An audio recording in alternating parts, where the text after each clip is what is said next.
Bonjour et bienvenue dans les 4V, Clément Beaune. Alors, Bonjour on va Thomas parler Soto. des JO, on va parler de la grève de demain, de ce qui va se passer dans les transports, mais d'abord les poubelles qui jonchent les rues dans plusieurs villes de France, avec des éboueurs et des salariés de centres d'incinération en grève, notamment à Paris. Ça vous a agacé, vous avez tweeté là-dessus. Pour vous, tout ça, c'est la faute d'Anne Hidalgo. C'est pas un peu court? Non, j'ai pas dit ça. Je suis habitant de Paris, mais surtout élu de Paris. Oui. Les Parisiens ne voient que ça et ne parlent que de ça. Et oui, je pense que quand on est responsable politique, on a précisément une responsabilité. La grève des éboueurs, je la respecte, comme je respecte dans le secteur des transports le mouvement social. Mais quand on est un employeur public, quand on est responsable d'une très grande ville, notamment de la capitale, on a en effet la responsabilité d'agir. Et je pense, Mais il vous a pas échappé que les éboueurs font grève contre votre réforme des bien retraites. Ils ne sûr, font pas grève contre la mairie de oui, Paris, mais contre la moi, mairie ce qui du me Havre, pose, contre la mairie de Nantes. bien sûr, Jusqu'à preuve du contraire, c'est un projet du gouvernement, la réforme des retraites. d'accord, mais enfin, quand il y a une grève dans une ville, il y a une Ouais. question de santé publique et de salubrité publique. C'est pas la grève des éboueurs qui me pose tellement problème, c'est que c'est Anne Hidalgo qui fait grève elle-même, elle ne fait rien.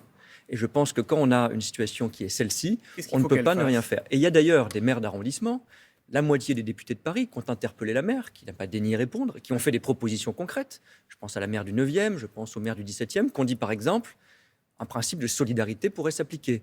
Sans rentrer dans la technique, à Paris, vous avez dans chaque arrondissement des systèmes un peu différents. Donc la grève Il y a du s'applique à privé et du certains endroits, il y a public. du Voilà. privé et du Ouais. public. Il y a certains endroits où il n'y a pas de ramassage, il y a d'autres endroits où il y a du ramassage. On pourrait, à titre exceptionnel, pour éviter ce genre de situation qui pose des problèmes sur nos trottoirs, pour nos commerçants, pour les Ouais. habitants, imaginer que là où il y a du ramassage, on partage les moyens de ramassage et de stockage avec les Mais pourquoi arrondissements vous qui faites n'en pas ont plus pas. simple? Pourquoi vous ne demandez pas au préfet, comme vous en avez le droit, de faire des réquisitions? Ça, c'est l'État, c'est le gouvernement qui Alors, demande au pour préfet. être tout à fait précis, Thomas Soto, il y a un cadre juridique. Oui. Ce qu'on appelle la police de la salubrité publique est entre les mains de la maire de Paris par le droit. Vous n'avez pas Et le droit de donc, réquisitionner, de il faut demander que au la... préfet de réquisitionner Non, il des faut que ce salariés. soit la mairie de Paris qui engage une réquisition ou qui demande à la préfecture de le faire. Et en dernier recours, dans un cadre juridique extrêmement strict, ça peut être une intervention du préfet de Ah, police. ça peut quand même être une intervention du Oui, mais conseil de c'est un police. dernier recours. Il faut d'abord que la mairie prenne des mesures. Et on voit bien qu'aujourd'hui, ce qui est hallucinant, c'est que c'est action zéro et silence radio. Il a fallu que j'interpelle la maire de Paris et que d'autres députés ou maires d'arrondissement le fassent pour qu'au bout de 8 jours,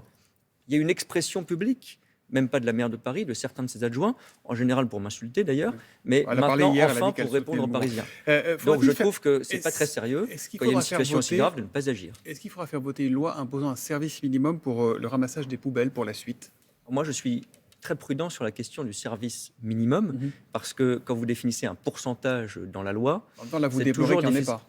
Non, je de déplore fait. qu'il n'y ait pas d'action. Ouais. L'action, vous savez, pas besoin de grands mots. Il faut être pragmatique. Il y a la moitié des arrondissements de Paris où il y a le ramassage des poubelles. Ce principe de mutualisation et de solidarité, il pourrait s'appliquer.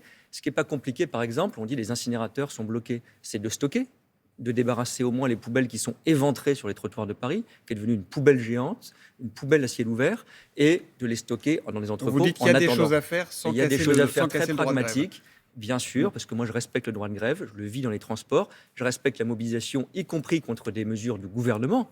C'est la vie sociale et démocratique. En revanche, ce que je n'admets pas, c'est l'inaction, c'est la grève des responsables politiques, c'est la grève d'Anne Hidalgo, et c'est le fait non seulement de ne rien faire, mais en plus de ne même pas s'exprimer devant les Parisiens pour expliquer la situation. Je pense que franchement, c'est un cynisme total.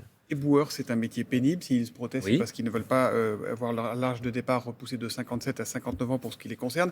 Demain, mercredi, ce sera donc la 8e journée de mobilisation contre cette réforme à l'appel de l'intersyndicale. Déjà, est-ce qu'il faut s'attendre à une nouvelle journée noire dans les transports? Comment vous l'anticipez, cette journée? Il y aura des perturbations, je vais être très clair. Ce qu'on sait aujourd'hui, pour donner quelques indications concrètes pour la vie Ouais. des Français, c'est qu'en Ile-de-France, à Paris, avec la RATP, on parlait des transports, justement, il y aura peu de perturbations. Le bus et le métro devraient fonctionner normalement. Il y aura des perturbations sur certaines lignes de RER. À la SNCF, il y aura quelques perturbations. Aujourd'hui, on le sait, malheureusement, même ce mardi, ça n'est pas une situation normale. Ouais. C'est à peu près 2 TGV sur 3, un TER sur 2. Ça devrait être moins bien demain, plus dégradé demain. Mais J'espère c'est pas une journée au-delà. noire demain? Parce Non, qu'on- je ne veux pas que ce soit une journée noire. Quand on a une galère et qu'on a son train annulé, on considère toujours que c'est une journée noire. Mais Ouais. quand je regarde l'image d'ensemble, on ne sera pas dans des niveaux de perturbation dans les transports publics comme on a connu certains jours de mobilisation. Ce n'est pas ce que nous anticipons aujourd'hui. Enfin, dans le transport aérien, dont j'ai aussi la responsabilité, seulement sur l'aéroport d'Orly, on limite les choses, il y aura 20% de vols annulés demain, pas sur le grand aéroport parisien de Roissy et pas dans les grands aéroports Donc c'est régionaux. moins pire que ce qu'on a connu ces dernières Oui, on semaines. peut le dire comme ça. Ouais. Ce sera normalement, à l'heure où je vous parle, moins pénalisant, moins handicapant pour le fonctionnement de nos transports publics. On fait le maximum. J'étais, avant de venir chez vous, dans un centre de bus à 6 heures ce matin pour échanger avec beaucoup de salariés. On voit bien qu'il y a un certain nombre de revendications. Je suis frappé que c'est surtout sur le service public, sur les conditions de travail, sur les rémunérations, que les revendications se portent souvent le plus, et sans doute que cette mobilisation s'exprime aussi. Quid de la situation dans les raffineries? Elles sont 5 sur 7 à être bloquées. Est-ce que c'est pour vous un motif d'inquiétude ce matin? C'est un motif de vigilance. On le fait chaque jour avec la ministre de l'Énergie, qui a en charge les raffineries, Agnès Pannier-Runacher, pour ce qui me concerne sur les ports, qui sont aussi des lieux d'approvisionnement. Il y a certains syndicats qui ont évoqué des actions de blocage. Pour l'instant, on ne voit pas d'empêchement de production et de livraison, et on est très vigilant à cela. Donc il n'y a pas d'inquiétude ce matin concernant les stations pour les jours à venir? À l'heure où on parle, il n'y a pas de problème d'approvisionnement. Maintenant, on le suit heure par heure. Je ferai justement un point sur l'approvisionnement des ports juste après cette émission pour vérifier que nos ports ou nos raffineries continuent à pouvoir livrer notamment le carburant et tous les produits essentiels. On ne laissera aucun blocage handicapant l'économie française et la vie essentielle de notre nation s'installer. Les blocages, vous les ferez sauter s'il y en a qui pénalisent l'économie? On respecte le droit de grève, il faut être extrêmement clair. On a le droit à la mobilisation, on a le droit à la manifestation. S'il y a des blocages qui menacent la vie économique du pays, comme on l'a fait au mois d'octobre, on agirait. Aujourd'hui, ce n'est pas à cette heure, ce n'est pas la situation que l'on vit. Si les syndicats ont choisi cette date de demain, c'est pour mobiliser, c'est parce que ce sera le jour de la CMP, la commission mixte paritaire. Alors on va faire simple, on met 7 députés et 7 sénateurs dans une salle, ils comparent la copie du Sénat, la copie de l'Assemblée, ils se mettent d'accord, et c'est sur ce texte-là que les députés devront et les sénateurs devront... Il n'y a pas eu de copie de l'Assemblée nationale, donc ils vont faire quelque chose d'un peu inédit. Mais ils vont faire quelque chose d'un peu inédit. Le président du groupe socialiste à l'Assemblée, Boris Vallaud, a une demande très simple, c'est que les travaux de cette commission mixte paritaire soient publics, soient retransmis à la télévision. Et êtes-vous favorable? Et ça dépend entièrement du Parlement, des deux chambres. Mais en termes de transparence, est-ce que vous trouvez ça bien ou est-ce que vous dites que ce n'est pas nécessaire? En tout cas, qu'il y ait le texte qui va sortir de la commission mixte paritaire, ça selon les règles existantes du Parlement, il est évidemment connu.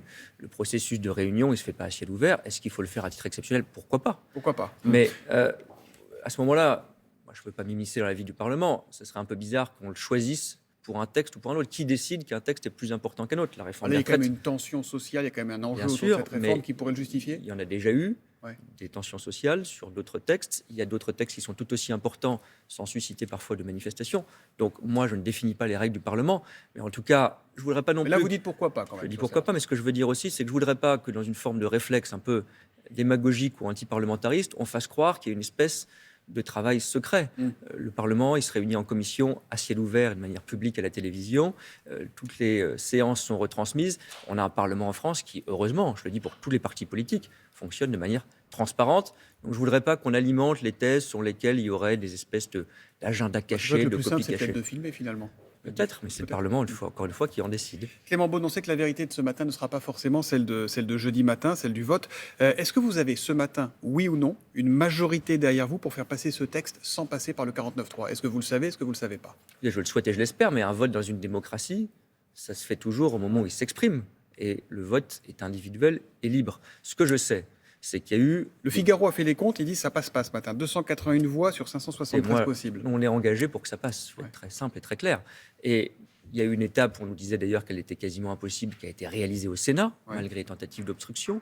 Une large majorité s'est exprimée pour ce texte. Ce qui n'est pas une grande surprise. Non, d'accord, mais la commission mixte paritaire, sans rentrer dans le détail technique, mais puisque vous en parlez, c'est important, ça réunit des députés et des sénateurs. Au total, il y a des représentants du groupe LR, qui a la majorité au Sénat et qui est représenté à l'Assemblée nationale, qui représente une partie importante de cette commission mixte, avec notre majorité aussi.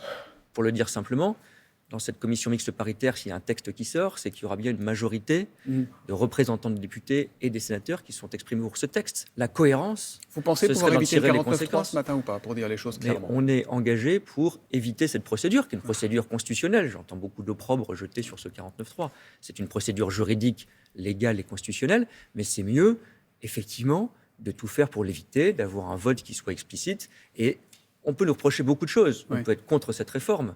Il n'y a aucun problème là-dessus. Honnêtement, je pense qu'on ne peut pas nous reprocher de ne pas avoir cherché des compromis, cherché des avancées, cherché des accords avec différents groupes politiques, y compris en effet les Républicains, mais pas seulement, à l'Assemblée comme au Sénat. Maintenant, à chacun de prendre ses responsabilités. On entend le groupe LR voter au Sénat, il sera représenté dans la commission mixte paritaire. Honnêtement, j'aurais un peu de mal à comprendre la logique à part politicienne qui consisterait à ensuite Ça, c'est ne les pas voter un éléments de texte. langage qu'on a beaucoup Bah entendus. non, mais enfin, pardon, c'est quand même Clément de la Beaune, cohérence élémentaire et politique. ce matin, à 500 jours du coup d'envoi des JO, Télématin se met aux couleurs olympiques. Alors les JO, ce seront 7 millions de déplacements, plus de 3 millions pour les Jeux paralympiques. Est-ce que nos transports seront prêts? Oui, les transports seront prêts, mais c'est un immense défi. Ouais. C'est un défi collectif. L'État, la région, la ville de Paris, on y travaille tous ensemble. Toutes les 6 semaines, je réunis tous les acteurs. On a, vous en parliez à l'instant, des infrastructures nouvelles qui vont ouvrir. Et j'insiste parce que ça améliorera la vie des Parisiens, des Franciliens, des Français durablement. Quand vous avez une ligne de RER supplémentaire qui va ouvrir au printemps prochain, une ligne de métro, la ligne 14, qui va de manière automatique relier le nord et le sud de l'Île-de-France. Et la seule c'est totalement pour- accessible aux handicapés aujourd'hui. Oui, Mm. toutes les nouvelles gares du Grand Paris le sont, et c'est très bien.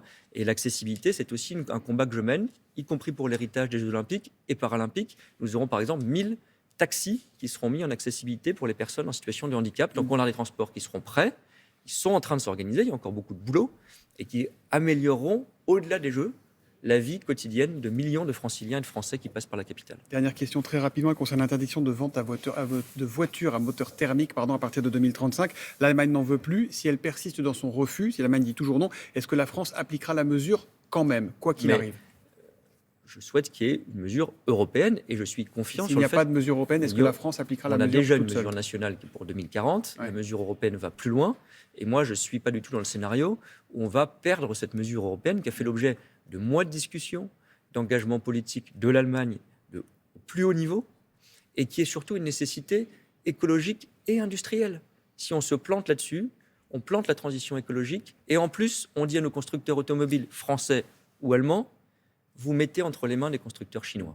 Qui sont Il faut leaders sur faire l'électrique. le véhicule électrique abordable en France et en Europe. C'est dur, mais la condition, c'est d'avoir un signal clair, 2035. Donc on dit à l'Allemagne, tenez vos engagements. Merci beaucoup Clément Beaune d'être Merci venu dans les beaucoup. 4V.